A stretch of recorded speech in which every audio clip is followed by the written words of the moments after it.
এই দেখতে দেখতে 2-4টা বাড়ি দেখলাম যে নদীর বুকে চলে গেল। সেখানে মায়েরা এসেছেন, বাবারা এসেছেন, ভাইরা এসেছেন। আমি তাদেরকে সেদিন বলেছিলাম যে আমি এখানে রিলিফ দিতে আসি না, আমি এসেছি আপনাদের একজন হয়ে, আপনাদের এই দুঃখের সাক্ষী হতে। আমি এসেছি একজন আপনজন হিসাবে, আত্মীয় হিসাবে, আত্মার আত্মীয় হিসাবে। কোন অবস্থায় এসেছিলাম জানেন? হাসিনার দুষ্ট লোকেরা যেদিন আমাকে টেলিস্কোপ দিয়ে খুঁজছিল কোথায় থেকে আমাকে আছে, আমি জীবনের ভয় করে নাই। সেই বন্যায় আমার সহকর্মীদেরকে নিয়ে আমি গোলা পানিতে ঝাঁপিয়ে পড়েছিলাম। আমি বলেছিলাম প্রাকৃতিক বিপর্যয় আল্লাহর পরীক্ষা, কিন্তু তাকে অবহেলা করা জঘন্য অপরাধ। এই পরীক্ষায় পরস্পরের পাশে দাঁড়াতে হবে। মূল দায়িত্ব ছিল সরকারের। হেঁটে হেঁটে ঘুরে ঘুরে দেখলাম সরকার আসে নাই, সরকার আসার প্রয়োজন নাই। জনগণের কাছে যাদের দায়বদ্ধতা নাই, জনগণের ভোটের যাদের দরকার নাই, সে সরকার জনগণের বিপদে আসবে কেন? তো আসার প্রয়োজন নেই, তাই তারা আসেনি। আমরা গিয়েছি, গলা পানিতে নেমেছি, হাঁটু পানিতে নেমেছি, কোমর পানিতে নেমেছি, মানুষের প্রতি দুঃখের অংশীদার হতে। তখনকার প্রধানমন্ত্রী তিনি হেলিকপ্টারে ঘুরেছেন, মাটিতে তার পা পড়েনি, পানি তো দূরের কথা। এটি হবে না। এই দুটি বাংলাদেশে চোখের পানি মুছে দিতে হলে ওই পানিতেই নামতে হবে। আমরা পরোয়া করিনি জেল জুলুম হরানিকে, কারো রক্তচক্ষুকে। আমরা আল্লাহর উপর ভরসা করে বাংলাদেশের এক মাথা থেকে আরেক মাথায় দৌড়াদৌড়ি করেছি। যেখানেই মানুষের বিপদ সেখানেই আমাদের উপস্থিতি। আমাদের সহকর্মীরা দারুণভাবে আমাকে ঋণী করেছেন।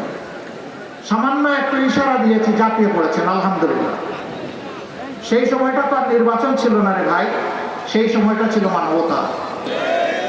আমরা ওই মানবিক বাংলাদেশটা করতে চাই। আমরা যুবক ভাইদেরকে বলবো তোমাদের কাছে আমরা ঋণী, যুবতী বোনদেরকে বলবো তোমাদের কাছে আমরা ঋণী। আমরা 15.5 বছর লড়াই করেছি, আমরা কিছুই করতে পারি। জীবন দিয়েছি, আয়নাগরের সঙ্গী হয়েছি, পঙ্গু হয়েছি, জেলে গিয়েছি, দফায় দফায়, মায়েরাও গিয়েছে, এমনকি অবু শিশু সহ জেলে যেতে হয়েছে। এমন দুর্ভাগ্য আমাদের জাতিকে 15.5 বছর এইরকমই ভোগ করতে হয়েছে। আসুন 15 তারিখের পরে একটু শপথ নেই না যে নিজে বদলিব, দেশকে বদলাই দেব। ভালো মানুষ হব, ভালো মানুষের দেশ গড়ব। যুবকদের হাতে বেকার ভাতা দিয়ে অপমানিত করব না, যুবকদের হাতে কাজ তুলে দেব ইনশাআল্লাহ।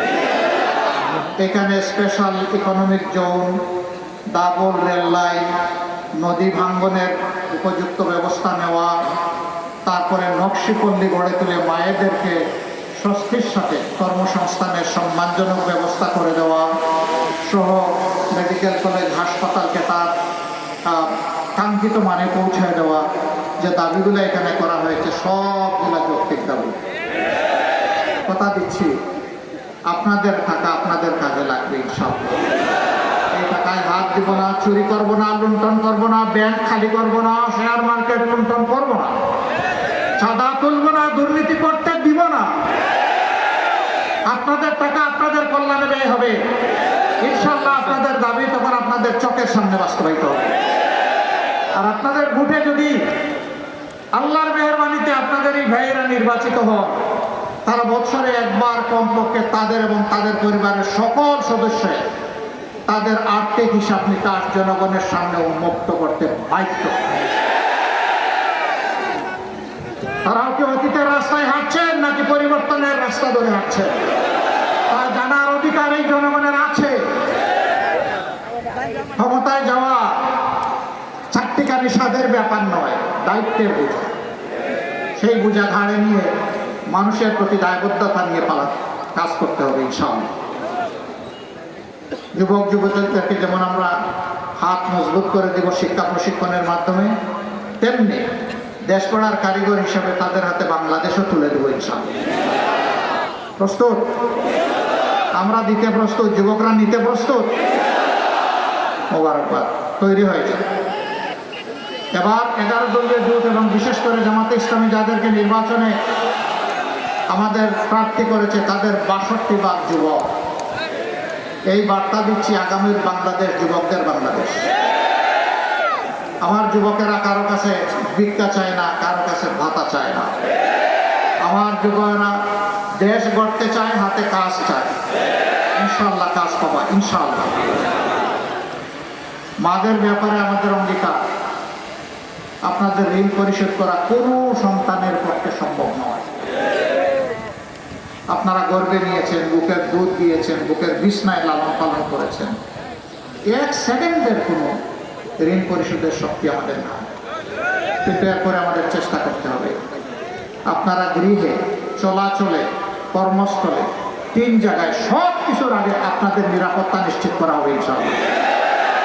আপনাদের সম্মান নিশ্চিত করা হবে ইনশাআল্লাহ। যোগ্যতার ভিত্তিতে আপনাদের হাতে দেশ করার কাজও তুলে দেওয়া হবে ইনশাআল্লাহ। সব জায়গায় কাজ করবে।